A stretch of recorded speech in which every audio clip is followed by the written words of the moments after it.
Hello and welcome to the Energy Connect studio at ADIPEC 2023. I'm delighted to have sitting next to me Amanda Leland, Executive Director at the Environmental Defence Fund, EDF. Thank you so much for joining me. Thank you for having me. Now, hydrogen is a central topic for the global energy industry and you're hearing more about it.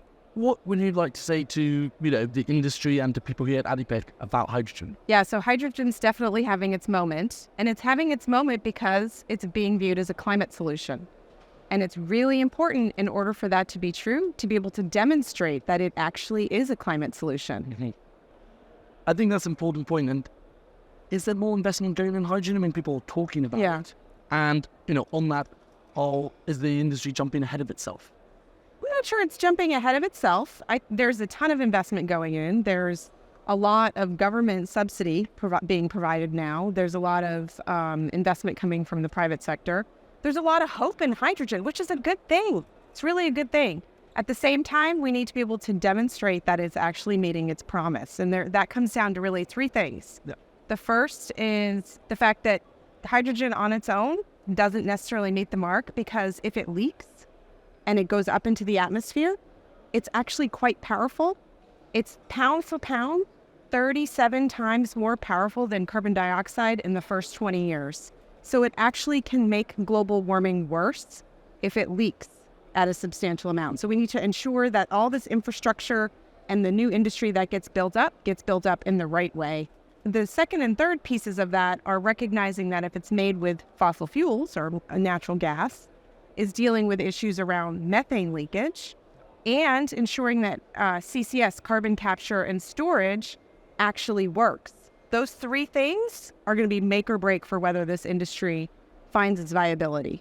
To all that, technology is going to be key. Yeah. As you said, how do you detect methane leaks? Exactly. Is the industry talking enough about those? How could they meet the challenges of producing hydrogen? Yeah, so I think step one is actually doing that basic science and getting real-time measurements in the field where there are already hydrogen operations. It's not like there haven't been those.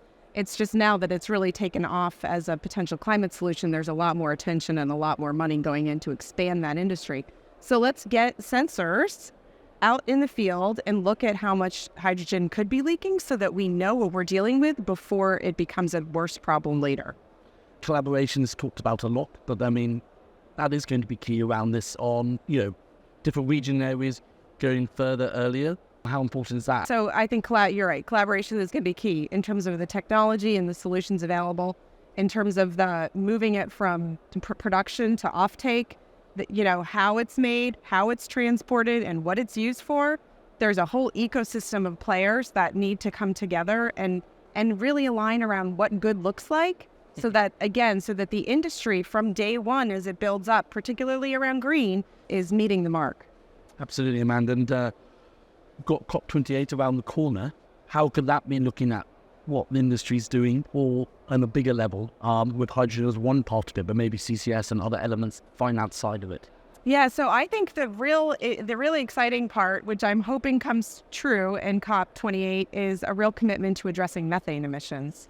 And if we can make real progress on addressing methane emissions, it sends a signal that maybe we can make progress on addressing hydrogen emissions too. And in a lot of cases, because 99% of hydrogen produced today is made from fossil fuels, it actually demonstrates that we can deal with the methane problem that's currently built into the hydrogen production model too. We're here in Abu Dhabi for ADIPEC. The theme is decarbonisation this year. Yeah. What is the importance of these traditional oil and gas shows now focusing and covering other areas and having a whole discussion around, decarbonisation, sustainability? I think it's really promising. I'm excited about it, and I think it's demonstrating the shift in how business, how the private sector, how the oil and gas sector in particular is showing up in this moment. And I hope we continue to see that progress, and even more so, because we need it right now. Well, Amanda, really appreciate you coming down to the Energy Connect studio.